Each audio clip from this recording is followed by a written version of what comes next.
ஓசன்னா பாடல் பாடும் ராஜாவாம் மீட்பர்க்கே மகிமை புகழ் கீர்த்தி எல்லாம் உண்டாகவே கர்த்தாவின் நாமத்தாலே வருங்கோமானே நீர் தாவீதின் ராஜமைந்து துதிக்கப்படுவீர் ஓசன்னா பாடல் பாடும் ராஜாவாம் மீட்பர்க்கே மகிமை புகழ் கீர்த்தி எல்லாம் உண்டாக. நம்மை தயாரித்தோம். இந்த 40 நாட்கள் நமக்கு கடவுள் கொடுத்த ஒரு வரப்பிரசாதமாக அதை நினைத்து மகிழ்ச்சியோடு ஏற்றுக்கொண்டு செயல்படுகிறோம். அதிலே விசேஷ விதமாக ஒரு சாம்பல் ஒன்றை ஏற்படுத்தி அதுவும் இதை போன்று கடந்த ஆண்டிலே உள்ள அந்த குருத்தோலையை எடுத்து அதிலிருந்து எரித்து அந்த சாம்பலை நாம் பயன்படுத்தி அதை அந்த 40 நாட்களின் தொடக்கமாக அதை பயன்படுத்தினோம். இன்று இந்த நிகழ்ச்சியை பார்க்கும்போது இங்கேயும் மீண்டுமாக ஒரு குருத்தோலை. அதற்கும் இதற்கும் உள்ள வித்தியாசம் என்ன? 40 நாட்கள் நாம் உண்மையிலேயே நோன்பிருந்து என்னென்ன வழிகளிலாமோ நாம் செய்வோம். நிச்சயமாக ஒவ்வொருத்தரும் ஒரு சில காரியங்களை செய்திருப்பீங்க. அதற்காக அதில் வந்த பணங்களை நாம் எடுத்து சேகரித்து அதை மீண்டுமாக யாருக்கு நாம் என்ன செய்ய வேண்டும் என்று திருச்சபை சொல்கிறதோ அவருடைய பாதத்தில் வைக்க வேண்டும் என்றெல்லாம் நாம் ஒவ்வொருவரும் ஒரு விதமான முறையிலே நாம் செய்து கொண்டிருக்கிறோம். ஆகவே கிறிஸ்தியுடைய நம்முடைய வாழ்க்கையில் இந்த பயணம் என்ற ஒன்றை நாம் மேற்கொண்டிருக்கிறோம். இந்த பயணம் எப்பேற்பட்டது என்றால் கிறிஸ்துவோடு சேர்ந்து பயணிக்க வேண்டும் என்ற உலகத்திலே. இல்லை என்றால் இந்த உலக வாழ்க்கையினால் பிறந்ததனுடைய பலனை நாம் அனுபவிக்கப் போவதில்லை என்ற ஒரு உண்மையை நாம் அறிந்து கொள்ள வேண்டியிருக்கிறது. ஆகவே கிறிஸ்து இயேசு எப்படி நம்மை பயணிக்க வைத்தாரோ அதே போல நாம் அவருடைய விருப்பத்தை நம்முடைய உள்ளத்தின் ஆழத்தில் நிறுத்தி எப்படி கிறிஸ்து இயேசு மிக முக்கியமான வழியிலே இந்த உலகத்தில் அவர் கடவுளின் மகனாக இருந்தோம். இந்த உலகத்திலே வந்து எந்த விதமான குற்றமும் இல்லாமல் நம்மோடு வந்து ஒன்றர கலந்து இன்னும் அதிகமாக சொல்ல போனால் முழுமையாக அவர் ஆசீர்வாதங்களை நமக்கு பெற்றுத் தருகிறார். நம்முடைய குற்றங்களுக்காக என்ற ஒரு எண்ணத்தை அவர் எப்பொழுதுமே தங்கள் உள்ளத்தின் ஆழத்தில் நிறுத்தி தந்தையுடைய விருப்பத்தை நன்றாக நாம் நினைக்க வேண்டும். ஒன்றே ஒன்று, தந்தையுடைய விருப்பத்தை நாம் கடைபிடிக்க வேண்டும். அதை அவர் கடைபிடித்தார், ஆகவே நாம் அதை கடைபிடிக்க வேண்டும் என்ற ஒரு எண்ணத்தை நம்முடைய உள்ளத்தின் ஆழத்தில் இருந்து இந்த நாட்களை நாம் பயன்படுத்திக் கொண்டிருக்கிறோம். இன்றும் அதே புனித வாரமாகிய இன்று விசேஷமாக இந்த தொடக்கத்தில் அல்லது இந்த நுழைவை இந்த ஜெருசலம் நகரத்திற்குள் இயேசு வருகிறார் என்பதை நினைவு கூறும் வண்ணமாகத்தான் இந்த ஓலையை பிடித்துக் கொண்டு ஓசானா என்று சொல்லி பாடிக்கொண்ட ஆண்டவரிடத்தில் நாம் செலவிருக்கிறோம். இந்த ஜெருசலம் நுழைவு மிக மிக முக்கியமானது. அவருடைய வாழ்க்கையில் அவர் பட்ட துன்பங்கள் எல்லாத்தையும் கண் முன்பாக அவர் பார்த்தார். அவருக்கு எல்லாம் தெரியுது. எனக்கு என்ன நடக்க போகுது என்று தெரிந்தும் அவர் ஒரு காரியத்தை செய்தார். என்னவென்றால் அந்த எல்லாவற்றையும் கண்முன் தெரிந்தும் யாருக்காக ஏன் இந்த துன்பம் நாம் கொள்ள வேண்டும் என்ற ஒரு எண்ணத்தை நாம் கொள்ளாமல் கடவுளுடைய திருவிழம் என்ன, ஆகவே நான் இந்த கஷ்டத்தையும் துன்பத்தையும் என்னுடைய வாழ்க்கையில் அனுபவிக்க வேண்டும். இந்த அனுபவத்தின் மூலமாக இந்த துன்பத்தின் மூலமாக என்னுடைய மக்களை இந்த உலக மக்கள் எல்லோரையும் நான் மீட்க வேண்டும் என்ற ஒரே பேராவலோடு அவர் செயல்பட்டார். ஆகவே இந்த ஆசிரியை பெறுவதற்காக நாம் ஒவ்வொரு முயற்சி எடுத்துக் கொண்டிருக்கிறோம். ஆகவே இப்பொழுது இந்த திருத்தொழிலை மந்திரித்து அதே நேரத்தில் நாம் அந்த நினைவு எப்படி அவர் துன்பத்தை அறிந்திருந்தும் அவர் அந்த ஜெருசலேம் நகருக்குள் நுழைந்தாரோ அதே போல நம்முடைய வாழ்க்கையிலும் நீங்களும் நானும் ஒவ்வொருவரும் வாழ்க்கையிலே இந்த எண்ணங்களை மனதில் கொண்டு கிறிஸ்து இயேசுவை நாம் பின்பற்றி இந்த பயணத்தை தொடர்வோம். உன்னத தூதர் சேனை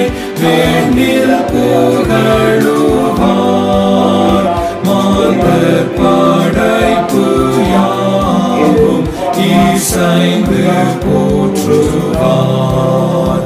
ஓசன்னா பாடல் பாடும் ராஜாவாம் மீட்பர்க்கே மகிமை புகழ் கீர்த்தி எல்லாம் உண்டாகவே. முன்னே கூறு தோலை கொண்டேயினார் போலும் மன்றாட்டு கீதம் ஸ்தோத்திரம் கொண்டுமை சேவிப்போம்.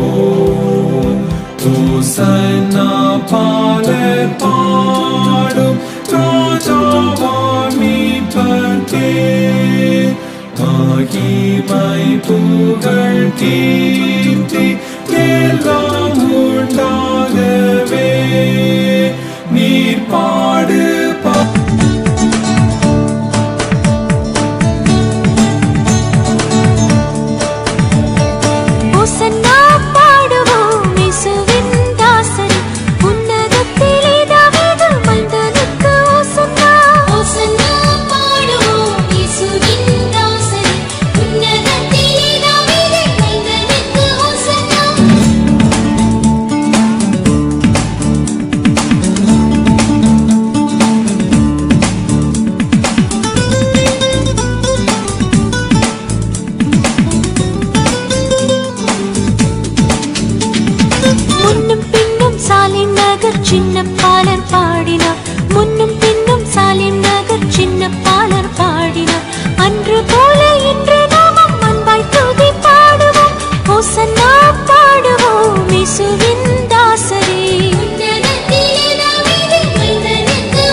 கிறிஸ்துவை தொழுகை செய்ய வேண்டுமே. இயேசு கிறிஸ்துவை தொழுகை செய்கின்ற பொழுது அவருடைய அருள் பிரசன்னத்தை உணர வேண்டுமே என்று சொல்லி மக்கள் அங்கலாய்த்துக் கொண்டிருந்தார்கள். வழக்கம் போல நமக்கு இஸ்ரவேல் மக்கள் அனுசரித்து வந்த பல பண்டிகைகள் இருந்தாலும் இந்த பாஸ்கா பண்டிகை மிக முக்கியமானது. எப்பொழுதெல்லாம் பாஸ்காவை அனுசரிக்கின்றார்களோ அப்பொழுதெல்லாம் எருசலேமிலே கூடி வருவதுதான் வழக்கம். அப்படி கூடி வருகின்ற அந்த சூழ்நிலையிலே தான் ஒருவேளை இந்த ஓசன்னா என்கிறதான இந்த பாடலை பாடி இயேசுவே எங்களை மீட்டருளும், கர்த்தாவே எங்களை மீட்டருளும், தேவனே எங்களை மீட்டருளும் என்கிற சத்தத்தை அவர்கள் அங்கே தொனிக்க பண்ணினார்கள். ஏன் இந்த தொனி அவர்களுக்கு வந்தது அதை மாத்திரம் உங்களுக்கு ஞாபகப்படுத்த விரும்புகின்றேன். ஏனென்று சொன்னால், எங்களை காப்பாற்றும் ஆண்டவரே, எங்களை மீட்டருளும் ஆண்டவரே என்று சொல்லி ஏன் அவர்கள் சொல்ல வேண்டிய ஒரு சூழ்நிலை வந்தது என்றால், அங்கே இருந்த ஒரு மத பிரச்சனை அவர்களை மிகவும் வேதனைப்படுத்தியது. குறிப்பாக அங்கே யூதர்கள், பரிசேயர்கள், சதிசேயர்கள் என்று அழைக்கப்பட்ட அநேக குழு மக்களாக வாழ்ந்து கொண்டிருந்தார்கள். அந்த எருசலேமில் வாழ்ந்து கொண்டிருந்த அவர்கள் ஆண்டவர் அண்டை மக்களை விடாமல் தடுத்து நிறுத்தினார்கள். கடவுளுடனோடு நேருக்கு நேர் பேசும்படியான வாய்ப்புகள் அவர்களுக்கு குறைக்கப்பட்டிருந்தது. ஆகவே தனி மனித நடைமுறை வாழ்வை பின்பற்ற, தனி மனிதன் கடவுளோடு உறவாடும்படியாக ஒரு சூழ்நிலையை தாரும் கடவுளே, சூழ்நிலையை தாரும் இறைவா என்று சொல்லி அவர்கள் மிகவும் வேதனையோடு பார்க்கின்ற பொழுது, ஏன் அவர்கள் இந்த வார்த்தையை சொன்னார்கள் என்றால், தாவீதினுடைய அந்த காலகட்டங்களிலே அவர் அரசராயிருக்கின்ற பொழுது கோயிலுக்குள் நுழையக்கூடாது, தேவாலயத்திற்குள் நுழையக்கூடாது என்கின்ற ஒரு காரியம் இருந்து கொண்டிருந்ததை பார்க்க முடியும். 2 சாமுவேலின் புஸ்தகத்திலே 5ஆம் அதிகாரத்திலே 6வது வாக்கியத்திலிருந்து 8வது வாக்கியம் வரைக்கும் வாசிக்கின்ற பொழுது, எருசலேம் தேவாலயத்திற்குள் செல்ல தகுதி இல்லாதவர்கள் நிறைய பேர் இருந்தார்கள். மூடர்கள், முடவர்கள், சரீர பலவீனம் உள்ளவர்கள் தேவனுடைய ஆலயத்திற்குள் பிரவேசிக்கல் ஆகாது என்று சொல்லுகின்ற பதமும் சொல்லப்பட்டிருந்தது. அதைத்தான் மத்தேயு ஆக்கியவன் சொல்லுகின்ற பொழுது, அப்பொழுது குருடரும் சப்பானிகளும் தேவாலயத்தில் அவரிடத்தில் வந்தார்கள் என்று பார்க்கிறோம். அப்படியானால் இரண்டாவது ஒரு சமூக பிரச்சனை இருந்தது. இவர்கள் எல்லாரும் ஆலயத்தில் அனுமதிக்கப்படவில்லை. இவர்களுக்கு ஆலயத்திலே வந்து தொழுகை செய்ய முடியாத சூழ்நிலை இருந்தது. ஆகவே எங்களை மீட்டருளும், எங்களை ரட்சித்தருளும் ஆண்டவரே என்று சொல்லி அவர்கள் என்ன செய்கின்றார்கள்? சத்தம் ஓசன்னா, எங்களை விடுவித்தருளும் ஆண்டவரே என்று சொல்லி அவர்கள் விடுதலைக்காக பாடல்களை பாடி கடவுளை கூப்பிட்டார்கள். நாமும் கூட ஆண்டவருடைய சமூகத்திலே வந்திருக்கின்றோம். இது அற்புதமான மகிழ்ச்சியான நல்ல தருணத்துக்காக நாம் ஆண்டவருக்கு நன்றி செலுத்துவோம். ஒருவேளை இன்றைக்கும் அநேக மக்கள் இந்த தொழுவத்தில் அல்லாத வேறு ஆடுகளும் எனக்கு உண்டு என்று கடவுள் சொல்கிறார். ஆண்டவர் உரைக்கிறார். அவருடைய உரைப்புக்கு ஏற்றாற் போல சமய பிரச்சனைகள் இருந்தால் அதை தகர்த்து விட்டு அவர்களை அழைத்துக் கொள்ளுவோம். ஒருவேளை சமூக பிரச்சனை இருந்தால் அவர்களை ஏற்றுக்கொள்வோம்.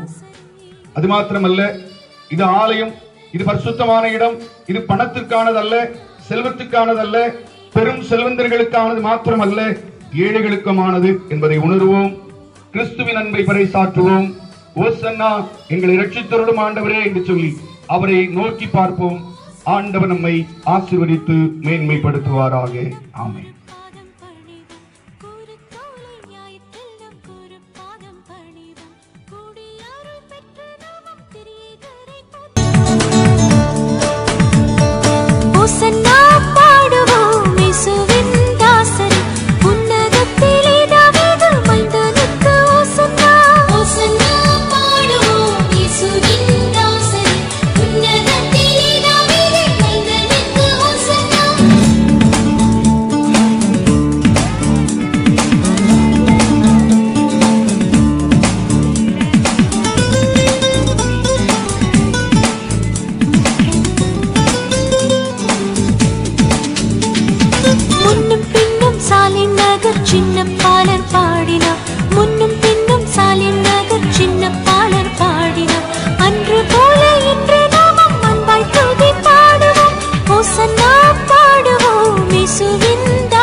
விலாசமாக மகிழ்ந்தார்.